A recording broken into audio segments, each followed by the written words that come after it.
고령 운전자 교통사고가 연이어 발생하면서 만 65세 이상은 무조건 운전면허증을 반납하게 해야 한다는 주장이 나오고 있습니다.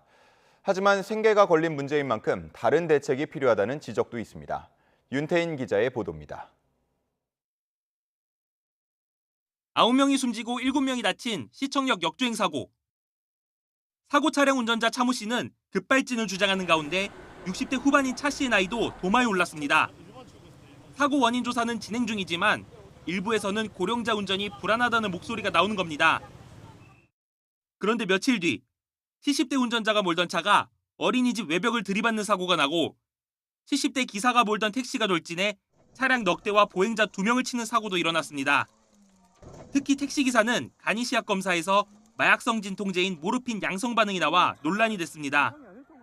경찰은 운전자가 고지혈증과 당뇨 등으로 복용하는 약이 많다며 간이시약 검사는 정확도가 떨어지는 만큼 정밀 검사를 거쳐야 정확한 결과를 알 수 있다고 설명했습니다.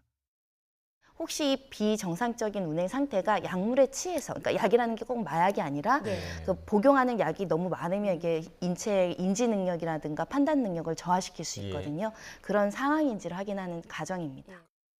연일 고령 운전자들의 사고 소식이 전해지자 고령자들에 대해 운전면허증을 반납하게 하자는 요구까지 나오는 상황. 최근 교통사고 통계도 이런 주장에 힘을 더하는데 전체 교통사고에서 만 65세 이상 고령 운전자 사고가 차지하는 비율은 최근 5년 동안 계속 증가하는 추세로 지난해에는 전체의 20%에 달했습니다.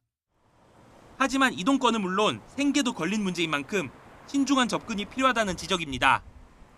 운수업에 종사하는 고령 운전자 수와 비율이 모두 늘어나는 추세로 특히 택시 운전에 종사하는 고령 운전자 비율은 지난해 기준 50%에 육박합니다.